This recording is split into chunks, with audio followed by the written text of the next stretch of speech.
For the fourth video, we'll be doing the custom countertops. They'll be done in birch. We've also cleaned up the craft space, got everything sorted and put away so everything is nice and tidy in the main area, giving Tim plenty of room to work on the kitchen space. I'm working on getting the countertop in. I think I may have mentioned this before. We're just going to use birch. This is a sanded piece of plywood birch. I'm going to sand the front down from the burn marks on my saw, and then put a little trim piece along there. And I'm thinking about doing a burning technique that'll burn little designs in here. If I do that, I'm going to try it on a spare piece and see what it looks like first, and then I'll probably stain it and then maybe put a lacquer over it, something like that, to make it seal up real nice. One thing I want to show you is I'm making sure my cut is correct. I went ahead and cut it roughly to size, and then I cut it again once more. What I'm trying to do is make sure that I have the exact same overhang everywhere around it. So I'm going to do, I've already done it on this side, but I would push this up against there, I would draw a pencil mark. And I would come down here, look at that pencil mark and make sure it's the same, and this side is. So I'm going to use the same overhang measurement that I marked on the sink side and go around my L here. And if I turn around, so I've got 3 tick marks on there, and I'll show you why here in a minute. This one is from my sink side. If I slide it up into here, see it goes to that outside one, this last one. About in the middle, and now I'm at the second one. Go to the end, and now I'm back where I should be. So that tells me is this cut is crooked. So to correct that, I'll use the same marks. Place my outside one on the edge here. This line lines up there. And I'll put a little tick mark. You can see it where the cut should be at. So it lines up perfect. Come down where I took my second measurement at. Do the same thing. Line that up, put a tick mark, and then this one out here actually lines up fine. So I'll go ahead and draw a line from this tick mark to that one, and then go ahead and cut this little strip off, and then it should be straight. At that point, I'm going to sand the edges down, and I'm going to measure off and get this one done. This one will be a little different because to level it, I had to shim this out probably about 3/16 or so. So when I put this next top on, I'm going to cut it long and then basically go through the same process so that I know that it's going to, I take that back, I'm going to do it a little differently. I'm going to measure the width here and then cut it off. So this one may stick out just a tick because of these shims I put in. But the reason I want my countertop to be the same, I'm not overly worried about the drawers, is because I'm going to put a stove in here. When you're sitting here looking at a stove, you're going to notice if this corner sticks out farther or is recessed back in than this corner. It's going to make it look like your stove is in there crooked. So I'm going to go ahead and cut this piece, cut this one 18 inches, leave the front long, and then I'll mark it and then cut that one. And then my next step will be to cut out the sinkhole. I'm debating about just going ahead and staining this in place. I'm going to have to put a backsplash on, side block there, backsplash over there. Haven't quite figured out how I'm going to do that yet. I may decide to do a tile. Hey, Bailey. May decide to do some kind of tile design along the back. But I definitely did have a backsplash on there, especially around the sink. So I'm sure I'll cover that at some other point. That's it for now. Okay, we're working on our countertops. So we went with plywood, birch. We're going to attach these to the outside. It goes kind of a bullnose with a nice little leaf design on it. This is our flooring color, which is a walnut. This is the stain that I got. So it's about as close as I could get. This is a little bit redder than the walnut, but Nellie didn't want to have a big red like that, so we're going to go with this color. I tried ebony, and it was just too dark for her, so that's the color we're going with. And then we're going to epoxy everything. So the way I've designed this is this will sit up and give us about a 1/16 of an inch, maybe a little more of a lip. And when the sink is sitting in here, it sticks up pretty much the same distance.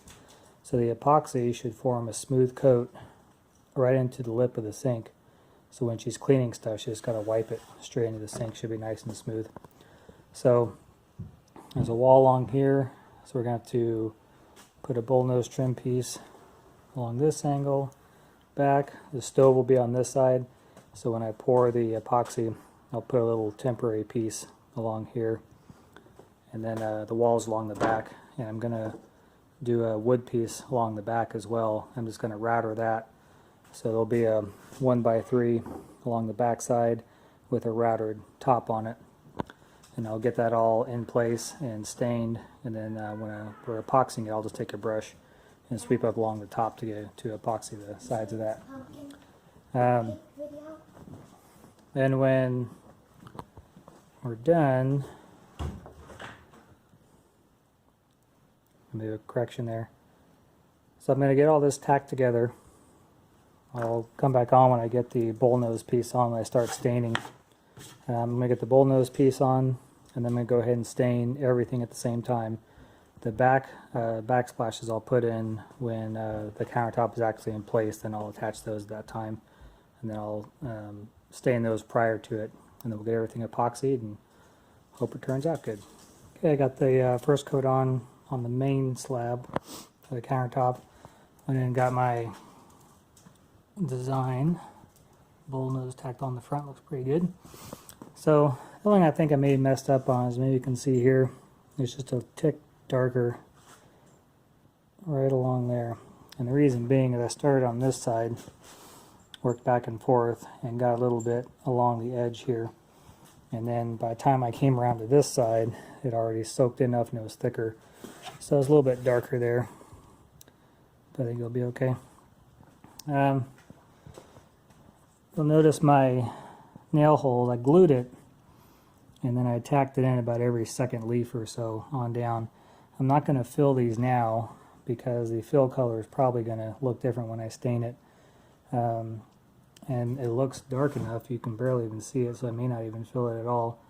But I'll wait till I get the countertop in place, and then I'll decide, do a couple little test holes and see what it looks like. But I'm going to go ahead and do this piece now. And I came around and sanded everything, sanded the edges down. When I cut this, I left it overhang just about 1/16 of an inch. And the reason why I did that is that the most crucial point is your corner there, or on the outside corner here. These edges I can shave off with the sander and get them just as smooth as can be. So that's what I ended up doing on pretty much all these sides, is there is no seam there at all now, the way I sanded those off. So I'll go ahead and get this one stained, and that'll be it for today. I'm going to let it dry, see what it looks like in the morning, and then decide if I need to come back and put another coat on it or not. Real quick, I just want to explain how I put stain on. So this is just an old sock, old rag, and I will dip in the tip and then work this way, going with the grain, but working in this direction. Reason being is that all your main stain is in the front of your pad, and then the back tends to smooth it out. So as you're starting thick and putting on this way, the back half goes over it as well and then smooths it out. If I were to go the other way, I would leave trail marks. And I'll see if I can't demonstrate that a little bit here. So if I were to work this way, it's going to leave trail marks there. If I work the other way, it smooths it out as I go.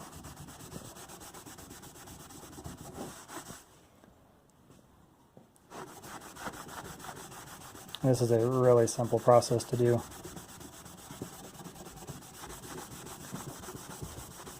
The only thing you want to make sure you don't do is put so much on that you get one splotch is really darker than the rest of it. This looks darker because that's just a natural grain. But if you were just leave a large amount on there, it would definitely stain it darker than everything else. And then once I complete the whole section, make sure I go all the way over and all the way back. Not really get out any imperfections you have. And I'm going to have to use both my hands with the stop here so I don't mess up like I did on the other one and put a big dark spot along there. So I'll go ahead and stop filming. So I need 2 hands. I'll show you something real quick.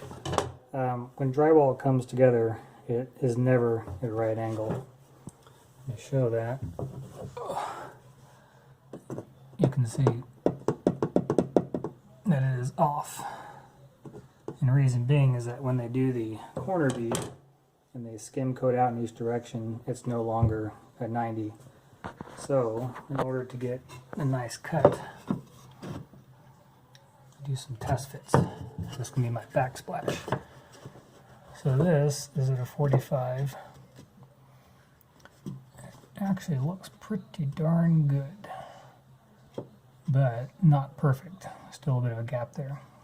So what I'm going to do is go back to the saw and cut one at a slightly different angle and bring it back and keep doing that until I get it perfect. And then I'll cut my final pieces, and then that corner will not have a gap in it.